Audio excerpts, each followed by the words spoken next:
சென்னை மாநகரின் போக்குவரத்து நெரிசலை குறைக்கும் நோக்கில் மெட்ரோ ரயில் திட்டத்தின் 2ஆம் கட்ட பணிகள் மிக வேகமாக நடைபெற்று வருகின்றன.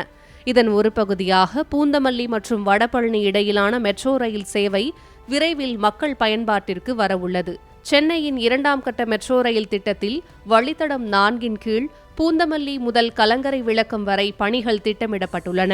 பொதுமக்களின் நீண்ட நாள் கோரிக்கையை ஏற்று முதல் கட்டமாக பூந்தமல்லி முதல் வடபழனி வரையிலான உயர்மட்ட பாதையில் ரயில்களை இயக்க மெட்ரோ ரயில் நிர்வாகம் முடிவு செய்துள்ளது. இந்த பாதையில் தண்டவாளங்கள் அமைக்கும் பணி மற்றும் மின்சார கம்பிகள் பொருத்தும் பணிகள் இறுதிக்கட்டத்தை எட்டியுள்ளன.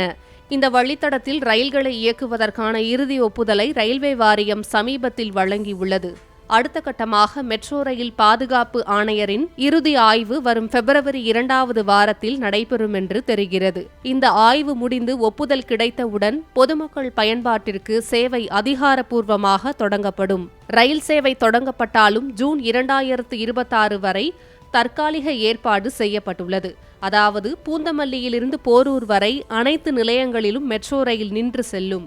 ஆனால் போரூருக்கும் வடபழனிக்கும் இடைப்பட்ட சில சிறிய நிலையங்களில், உதாரணமாக சாலிகிராமம் போன்றவை, பணிகள் இன்னும் முழுமையடையாததால் ஜூன் 2026 வரை அங்கு ரயில்கள் நிற்காமல் நேரடியாக வடபழனிக்கு செல்லும் வாய்ப்புள்ளது. இந்த சேவை தொடங்கப்பட்டால் பூந்தமல்லியிலிருந்து வடபழனிக்கு செல்பவர்கள் குறைந்த நேரத்தில் போக்குவரத்து நெரிசல் இன்றி பயணிக்க முடியும். வடபழனியில் ஏற்கனவே இயங்கி வரும் முதல்கட்ட மெட்ரோ பாதையுடன் இது இணைக்கப்படுவதால் பயணிகள் அங்கிருந்து கோயம்பேடு அல்லது ஆலந்தூர் பகுதிகளுக்கு எளிதாக மாறி செல்ல முடியும்.